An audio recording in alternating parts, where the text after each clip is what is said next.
mas matagal ka sa trabaho, mas lalong hindi mo mararating ang pangarap mo.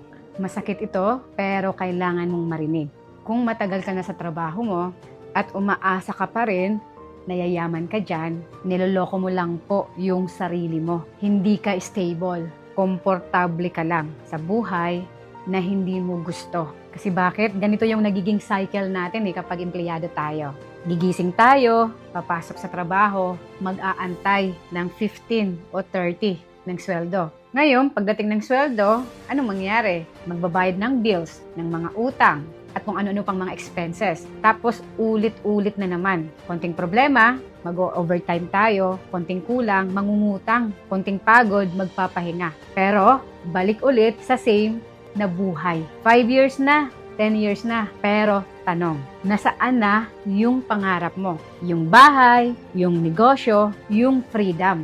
O napalitan na ng okay na to, at least may sweldo. At ito yung hindi mo napapansin. Hindi actually trabaho ang problema. Yung sistema ang problema. Sa pera na may limitation lang. Kahit gaano ka pa dyan kasipag, kung oras ang kapalit mo, lagi lang siyang may hangganan. Kasi pag fixed income ka, fixed lang talaga kahit galingan mo pa dyan sobra. Kaya again, kahit na tumagal ka pa ng 20 years dyan, ganun pa rin po yung results at hindi yan magbabago. Bakit ko to sinasabi? Kasi ako mismo, naranasan ko din po yung nararanasan mo ngayon. And akala ko rin before, kapag tumagal ako sa trabaho ko, aasenso ako. Kasi bakit? Madaling araw pa lang naliligo na ako kahit sobrang lamig ng tubig. Pumapasok ko ng maaga.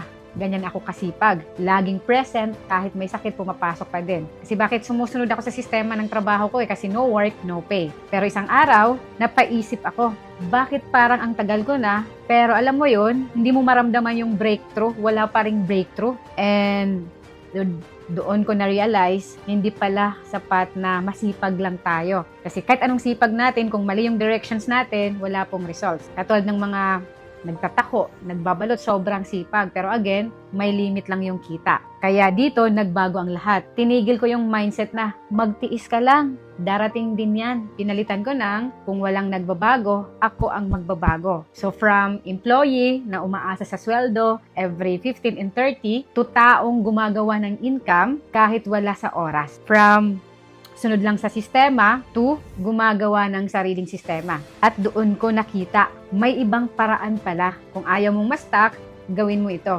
Maglaan ka ng oras kahit 2 to 3 hours lang araw-araw. Hindi para sa trabaho, kundi para sa sarili mong income source. Kahit online yan, kahit part-time, matuto ka ng high income skill like selling, marketing, communication. At yung mga yan, alam naman natin, hindi natin natututunan sa school. Pero yan ang nagbabayad ng malaki sa mga bills natin. And advice ko lang sa'yo, wag mong gawing forever yung trabaho mo. So walang masama dyan, pero wag mong gawing forever. Gawin mo lang siyang stepping stone, hindi destination. And mas maganda na i-track mo yung sarili mo every 6 months. Ask yourself palagi, mas malapit ba ako sa pangarap ko or hindi pa? Doon mo makikita kung nag-grow ka or nag-improve ka. Ang tunay na taong gustong umasenso, hindi nagtatago sa comfort zone. Kumbaga, hindi siya kontento sa sakto lang. At syempre, hindi siya natatakot umalis sa sistema. Kapag alam niyang hindi siya uunlad doon. Hindi ka pagod sa trabaho. Pagod ka sa buhay na hindi mo naman talaga ginusto. Let me ask you, gusto mo bang manatiling stable pero pareho pa